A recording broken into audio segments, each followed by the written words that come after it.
Welcome to the another video of academic series.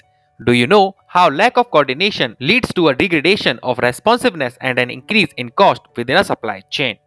P&G has observed some issue in the supply chain for pamper diapers. The company found that raw material order from P&G to its supplier fluctuated significantly over time further down the chain.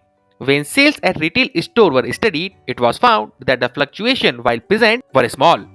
Although consumption of the end product was stable, orders for raw material were highly variable, increasing cost and making it difficult to supply to match demand. This was happening due to lack of coordination among different stages of supply chain, which leads to the bullwhip effect.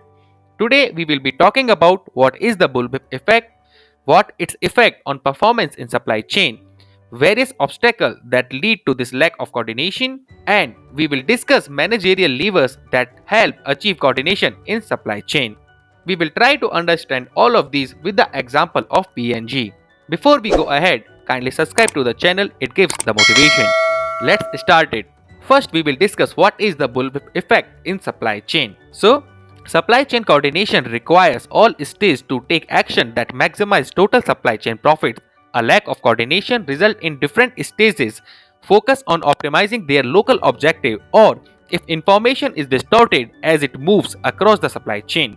The phenomena that fluctuation in order increase as one moves up the supply chain from retailers to wholesaler to manufacturer to suppliers is referred to as the bullwhip effect. The bullwhip effect results in an increase in all costs in the supply chain and a decrease in customer service level. Effect on performance of lack of coordination. The bullwhip effect moves a supply chain away from the efficient frontier by increasing cost and decreasing responsiveness. The bullwhip effect reduces the profitability of a supply chain by making it more expensive to provide a given level of product availability. Let's discuss how does it happen on each cost. First, manufacturing cost. The bullwhip effect increases manufacturing cost in the supply chain. As a result of the bullwhip effect, P&G and its supplier must satisfy a stream of orders that is much more variable than consumer demand.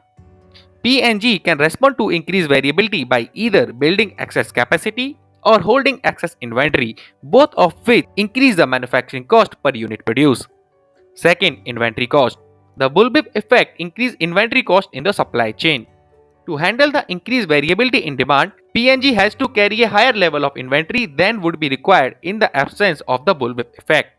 As a result, inventory cost in the supply chain increase. The high level of inventory also increases the warehousing space required and thus the warehousing cost incurred. Third, replenishment lead time. The bullwhip effect increased replenishment lead time in supply chain.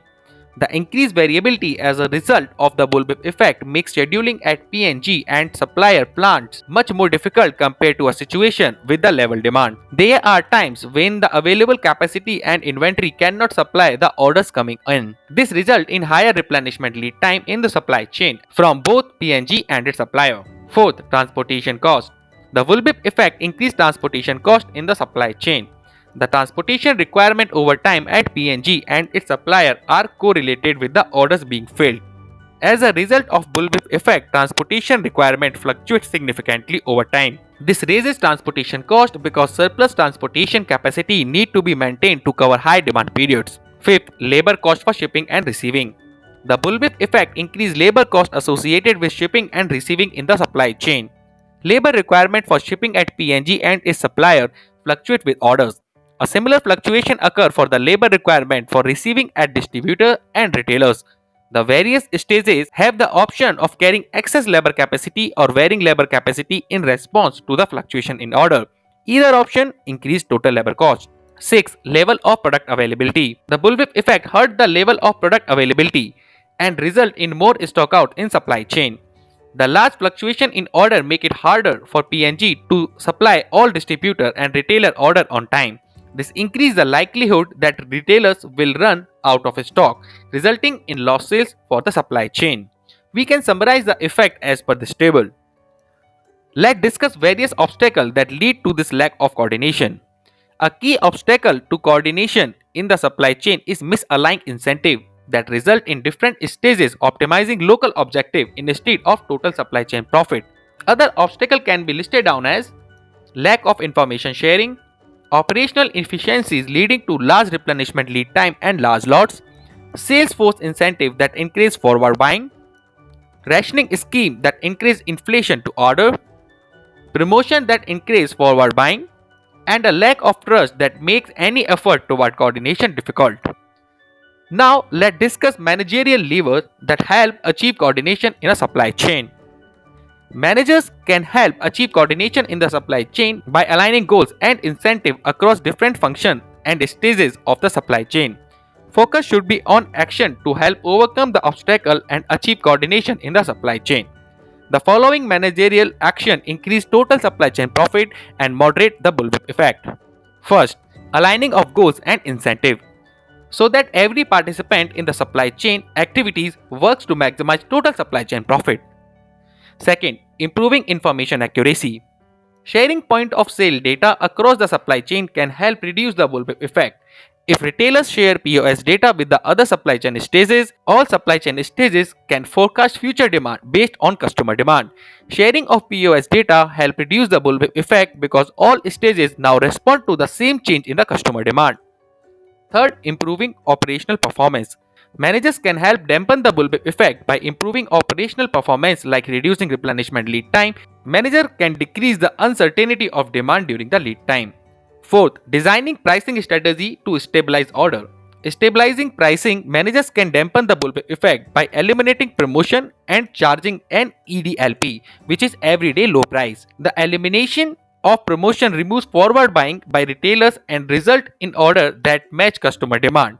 P&G, Campbell Soup and several other manufacturers have implemented EDLP to dampen the bullwhip effect. Fifth, building partnership and trust. Sharing of accurate information that is trusted by every stage result in a better matching of supply and demand throughout the supply chain and a lower cost. A better relationship also tends to lower the transactional cost between supply chain stages. For example, a supplier can eliminate its forecasting effort if it trusts order and forecast information received from the retailer. This lowering of transactional costs along with accurate shared information helps mitigate the bullwhip effect.